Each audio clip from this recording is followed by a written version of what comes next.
الحمد للہ وکفا وسلام علی عبادہ الذین اصطفیٰ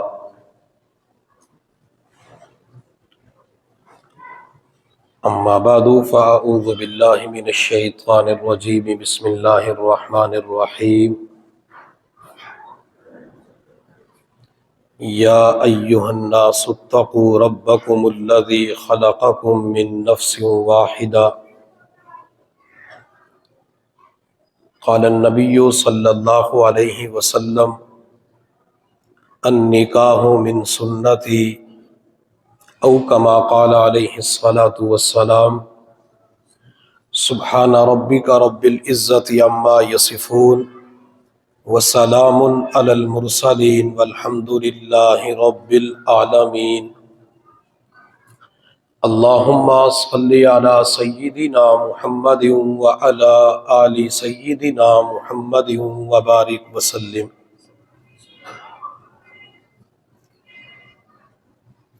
جب دو مسلمان آپس کے اندر ملاقات کرتے ہیں تو حضور صلی اللہ علیہ وسلم کی تعلیم یہ ہے کہ ایک دوسرے کو سلام کیا جائے، السلام علیکم ورحمۃ اللہ وبرکاتہ۔ جب کوئی مسلمان دوسرے کو سلام کرتا ہے تو سلام کرنے کے دوران وہ اپنے بھائی کو، وہ کسی بھی صورت میں ہو، والد کی صورت میں ہے، چچا تایا کی صورت میں ہے، ماموں خالو کی صورت میں ہے، شاگرد کی صورت میں ہے، پڑوسی کی صورت میں ہے، وہ کسی بھی صورت کے اندر ہے، یہ سلام کرنے والا اس بھائی کو 3 دعائیں دے رہا ہوتا ہے کہ تیرے اوپر اللہ کی طرف سے سلامتی ہو، تیرے اوپر اللہ کی طرف سے رحمت نازل ہو، اور تیرے اوپر اللہ کی جانب سے برکت نازل ہو۔ تو جب دو مسلمان آپس کے اندر ملاقات کرتے ہیں وہ ایک دوسرے کو دعا دے رہے ہوتے ہیں۔ اسی طرح جب نکاح کا موقع ہوتا ہے، نکاح ہونے کے بعد شریعت مطہرہ کی جو سب سے بڑی تعلیم ہے وہ ہاتھ ملانا نہیں ہے، وہ معانقہ کرنا نہیں ہے، بلکہ حضور صلی اللہ علیہ وسلم کی تعلیم یہ ہے کہ نکاح ہو جانے کے بعد دلہا کو دعا دی جائے۔ ہمارے معاشرے کے اندر جب شادی ہوتی ہے تو شادی کے موقع پہ دلہا کو گفٹ پیش کیے جاتے ہیں۔ کئی دوست احباب ایسے ہوتے ہیں کہ وہ اس کا کمرہ تیار کر دیتے ہیں، کئی موبائل کا گفٹ دیتے ہیں، گھڑی کا گفٹ دیتے ہیں۔ دلہا کو جو سب سے بہترین گفٹ اور ہدیہ دینا ہوتا ہے وہ برکت کی دعا کا گفٹ دینا ہوتا ہے، وہ برکت کی دعا کا ہدیہ دینا ہوتا ہے۔ میرے محبوب صلی اللہ علیہ وسلم نکاح کے موقع پہ دلہا کو 2 دعائیں دیا کرتے تھے۔ بخاری شریف کی روایت کے الفاظ ہیں، آپ علیہ الصلوۃ والسلام دعا دیتے، بارک اللہ لک، اللہ یہ نکاح تمہیں مبارک کرے، اللہ اس نکاح کے اندر برکت نازل فرمائے۔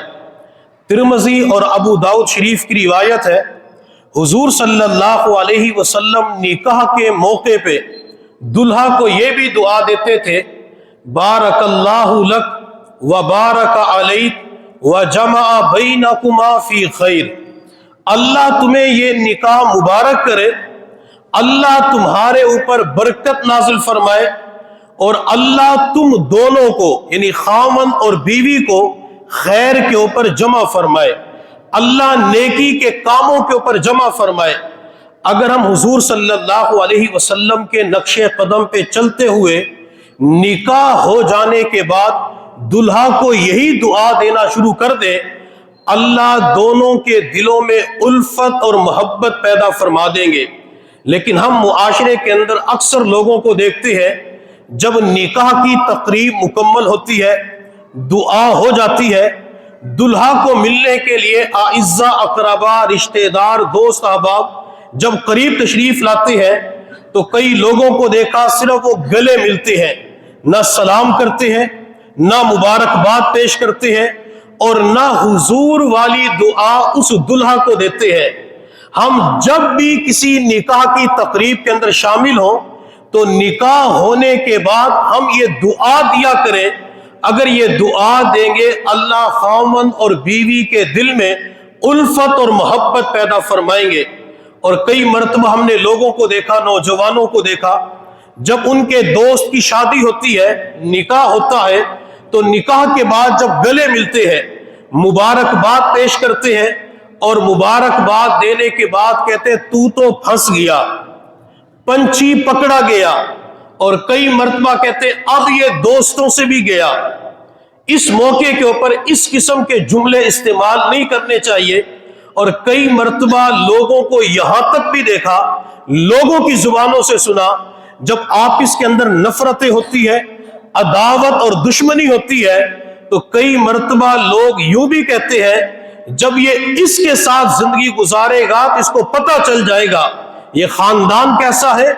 हम लड़की वाले खानदान को जानते हैं, हम लड़की के वालिद को भी जानते हैं, हम इस घर को भी जानते हैं। इस मौके के ऊपर इस जोड़े के लिए नेक तमन्नाओं का इजहार करना होता है। इस निकाह की तकरीब के अंदर दुआओं से नवाजना होता है। अगर आज के मुआशरे के अंदर हम हुजूर की तालीमात को अपनाते हुए दुल्हा को दुआ देना शुरू कर दें, अल्लाह अज़दिवाजी जिंदगी की खुशियां अता फरमाएंगे। मेरे महबूब सल्लल्लाहु अलैहि वसल्लम एक मरतबा घर तशरीफ लाए। हजरत आयशा सिद्दीका रजी अल्लाह तआला अन्हा की एक बांदी थी। हजरत आयशा सिद्दीका ने जब उसका निकाह किया, रुखसती हो गई, तो आप अलैहिस्सलातु वस्सलाम ने आयशा से पूछा, आयशा क्या उसके साथ किसी को साथ भेजा है? तो आयशा ने कहा अल्लाह के नबी किसी को नहीं भेजा, बस रुखसती कर दी। आप अलैहिस्सलातु वस्सलाम ने फरमाया आयशा उसके साथ किसी को रवाना करती और वो अगले घर के अंदर जाके ये दुआ देते, अल्लाह तुम्हें खुश रखे, अल्लाह हमें भी खुश रखे। वो है कि दुल्हे को दुआ मस्जिद के अंदर देनी होती है और जब रुखसती होकर लड़की दुल्हा के घर चली जाती है तो उस मौके के ऊपर भी ये दुआ करनी होती है, अल्लाह इस घर की चार दीवारी के अंदर जितने भी अफराद हैं, मर्द हैं, खवातीन हैं, नौजवान हैं, बच्चे हैं, अल्लाह इनको भी खुशियां अता फरमाए। और ये लड़की दुल्हन जिस घर से आई है, जिस खानदान बिरादरी से आई है, अल्लाह उस खानदान को भी खुशियां अता फरमाए। अगर मस्जिद के अंदर दुल्हा को दुआ दी जाए और उस घर के अंदर जाके भी दुआ दी जाए तो अल्लाह ताला खुशियां भी अता फरमाते हैं और दिलों के अंदर उल्फतें मोहब्बतें पैदा फरमा देते हैं। हमें दुआओं का एहतिमाम करना चाहिए, दुआ देनी चाहिए। मेरे महबूब सल्लल्लाहु अलैहि वसल्लम वक्तन फवक्तन बरकत की दुआ दिया करते थे। हजरत उम्मे सुलैम रजी अल्लाह तआला अन्हा ये हुजूर सल्लल्लाहु अलैहि वसल्लम की रज़ाई खाला भी लगती है। आप अलैहिस्सलातु वस्सलाम की खिदमत में अपने बेटे अनस को लेकर हाजिर हुई और अर्ज किया, या रसूल अल्लाह सल्लल्लाहु अलैहि वसल्लम मेरे बेटे अनस के लिए दुआ फरमा दीजिए। आप अलैहिस्सलातु वस्सलाम ने उस बच्चे को 3 दुआएं दी।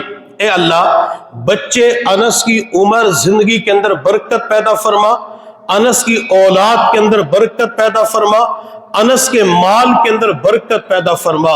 हुजूर ने जिंदगी के अंदर, माल के अंदर, औलाद के अंदर बरकत की दुआ दी है।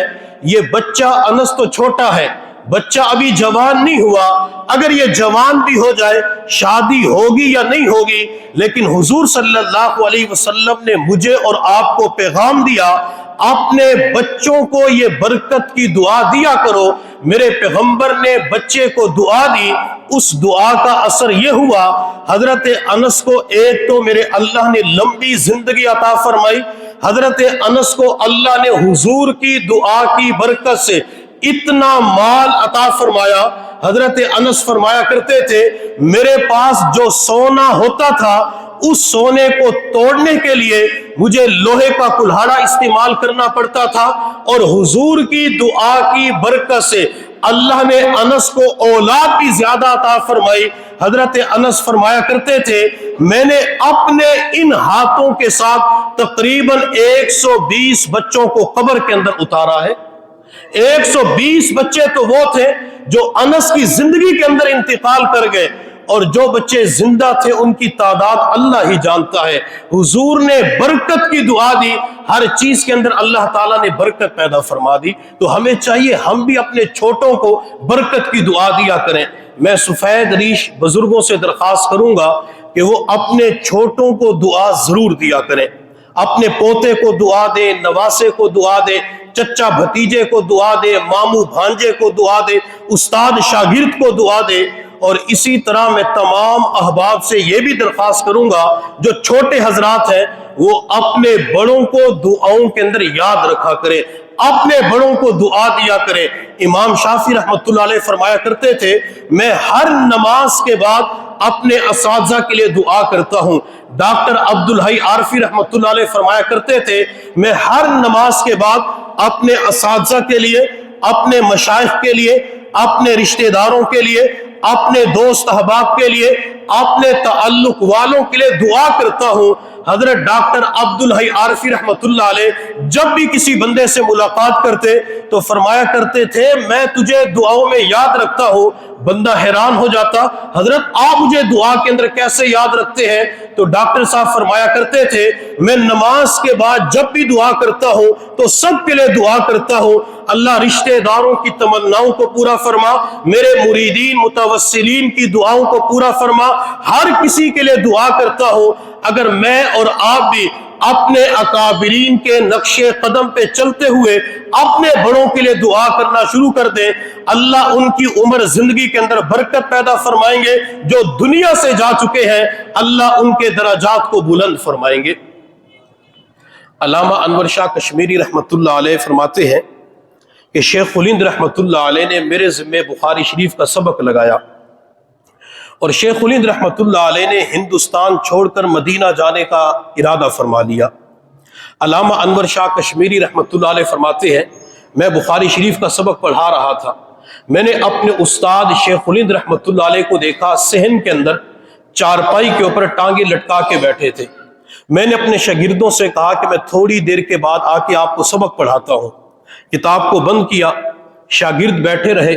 अल्लामा अनवर शाह कश्मीरी अपनी जगह से उठे और अपने उस्ताद के कदमों में जाके बैठ गए। अल्लामा अनवर शाह कश्मीरी फरमाते हैं, मैंने अपने उस्ताद के पाँव को दबाना शुरू कर दिया। मैंने पाँव दबाते हुए अर्ज किया, उस्ताद मोहतरम, जब मुझे कोई इश्काल पेश आता है मैं आपकी खिदमत में हाजिर हो जाता हूँ। आप जवाब इरशाद फरमाते हैं, एतराज़ात इश्कालात दूर हो जाते हैं। जब आप मदीना तैयबा चले जाएंगे, मुझे बुखारी शरीफ पढ़ाते हुए इश्काल पैदा हुआ, मैं किसके पास जाऊंगा? शेख उलिंद रहमतुल्लाह अलैह ने थपकी देते हुए फरमाया, बेटा अनवर शाह, मेरी दुआएं हर वक्त तेरे साथ होंगी। अल्लामा अनवर शाह कश्मीरी फरमाते हैं, जब उस्ताद ने मुझे थपकी भी दी और उस्ताद ने यह फरमाया, मेरी दुआएं हर वक्त तेरे साथ होंगी, मेरी आंखों में खुशी की वजह से आंसू आ गए कि अल्हम्दुलिल्लाह उस्ताद मुझसे राजी भी है, उस्ताद मुझसे खुश भी है। उस्ताद मदीना भी चले गए तो वहां जाके मेरे लिए दुआ फरमाएंगे। अल्लामा अनवर शाह कश्मीरी फरमाते हैं, अपनी आंखों के अंदर खुशी वाले आंसू लिए हुए मैं वहां से उठा, दारुल हदीस की तरफ चलना शुरू कर दिया। मैंने आगे चलते ही थोड़ी देर के बाद पीछे रोने की आवाज सुनी। मैंने पीछे मुड़ के देखा, मेरे उस्ताद मोहतरम शेख उलिंद रहमतुल्लाह अलैह अपने चेहरे पे हाथ रख के बिलक बिलक के बच्चों की तरह रो रहे थे। मैं वापस पलट के आया, मैंने हाथ जोड़ के कहा, उस्ताद मोहतरम, अगर मुझसे कोई गलती हो चुकी है मैं आपसे मुआफी मांगता हूँ, मैं आपसे माजरत करता हूँ, आप प्लीज मुझे मुआफ कर दीजिए। शेख उलिंद रहमतुल्लाह अलैह ने फरमाया, अनवर शाह तूने कोई गलती नहीं की, अनवर शाह तूने कोई बेअदबी नहीं की।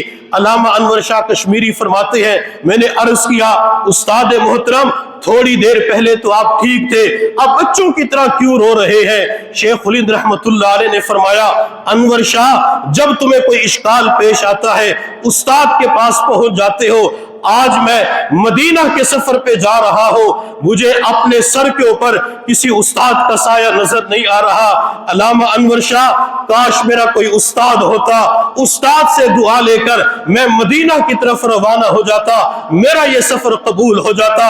علامہ انور شاہ کشمیری فرماتے ہیں میں بھی رو پڑا، میرے استاد بھی رو رہے تھے، حتیٰ کہ شیخ الہند اپنی چارپائی سے اٹھے، ایک گلی کے اندر چلنا شروع کر دیا۔ چلتے چلتے حضرت مولانا محمد قاسم نانوتوی رحمۃ اللہ علیہ کے دروازے پہ پہنچے، دروازے پہ جا کے دستک دی۔ اماں جان نے اندر سے پوچھا کون؟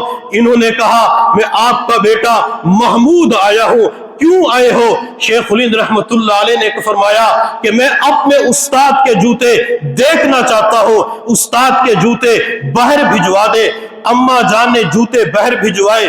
علامہ انور شاہ کشمیری فرماتے ہیں میں نے اپنے استاد کو دیکھا، جب شیخ الہند کے سامنے ان کے استاد حضرت نانوتوی کے جوتے آئے، وہ جوتے اٹھا کے انہوں نے اپنے سر کے اوپر رکھ لیے، اپنے سر کے اوپر جوتے رکھے، وہ جوتے پکڑ کے کہنے لگے اللہ، کسی کے سر کے اوپر استاد کا سایہ ہوتا ہے، میرے سر کے اوپر استاد کا سایہ نہیں، یہ میرے استاد کے جوتے ہیں، اللہ ان جوتوں کی لاج رکھتے ہوئے میرے سفر کو قبول فرما لیجئے۔ علامہ انور شاہ کشمیری فرماتے ہیں اس دن مجھے احساس ہوا کہ استاد کی قدر و قیمت کیا ہوتی ہے، استاد کی قدر و قیمت اکابرین ہی جانتے تھے۔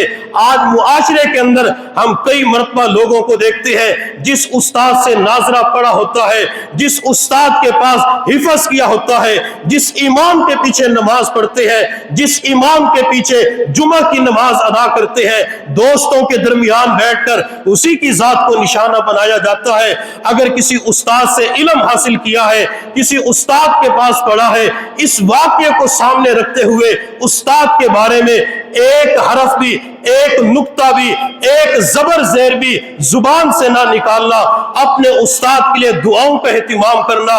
مجھے اللہ کی ذات سے قوی امید ہے جو اپنے اساتذہ کے لیے دعا کرے گا، استاد زندہ ہے تب بھی، استاد دنیا سے جا چکے ہیں تب بھی دعا کرے گا، اللہ دعا کی برکت سے اس انسان کو ترقی عطا فرما دیں گے۔ ہمیں اپنے استادوں کے لیے دعائیں کرنی چاہیے۔ تو بات میں کر رہا تھا کہ بڑوں کی ذمہ داری یہ بنتی ہے کہ وہ چھوٹوں کو دعا دیا کریں، اور چھوٹوں کا حق یہ بنتا ہے اپنے بڑوں کو دعاؤں کے اندر یاد رکھا کریں۔ میرے محبوب صلی اللہ علیہ وسلم خوشی کے لمحات کے اندر بھی دعا دیا کرتے تھے، اور جب کوئی پریشان ہوتا تھا حضور صلی اللہ علیہ وسلم اس وقت بھی اسے دعا دیا کرتے تھے۔ ہمیں چاہیے ایک تو ہم دعا دینے والے بنے، اور دوسرا دعا لینے والے بنے۔ دعا کروانا یہ ہوتا ہے کہ انسان کسی شیخ کے پاس، استاد کے پاس، بزرگ کے پاس جائے، حضرت دعا کر دیجئے، اور دعا لینا انسان اپنی زندگی کے اندر ایسا کام کرے کہ دوسرے بندے کے دل سے خود بخود دعا نکلے۔ جب دل سے دعا نکلتی ہے اللہ اس دعا کو قبول فرما لیتے ہیں۔ پھر کسی کہنے والے نے کیا خوب کہا، دور بیٹھا کوئی تو دعائیں دیتا ہے، دور بیٹھا کوئی تو دعائیں دیتا ہے، میں ڈوبتا ہوں سمندر اچھال دیتا ہے۔ پیچھے اساتذہ کی، والدین کی، بزرگوں کی، مشائخ کی، اولیاء اللہ کی دعا ہوتی ہے، اللہ تعالیٰ بندے کی حفاظت فرما دیتے ہیں۔ کئی مرتبہ ایسا ہوتا ہے لوگ کہتے ہیں ہم گناہوں سے بچنا چاہتے ہیں، گناہوں سے بچ نہیں پاتے۔ اپنے اساتذہ، بڑوں، مشائخ کے سامنے ایسا کام کریں کہ ان کے دل سے دعا نکلے۔ جب بزرگوں کے دل سے دعا نکلتی ہے گناہ پھر چھوڑنے نہیں پڑتے، گناہ خود بخود چھوٹ جاتی ہیں۔ اللہ رب العزت کی بارگاہ میں دعا ہے اللہ تعالیٰ ہم سب کو سمجھنے اور عمل کرنے کی توفیق عطا فرمائے۔ وآخر دعوانا ان الحمد للہ رب العالمین۔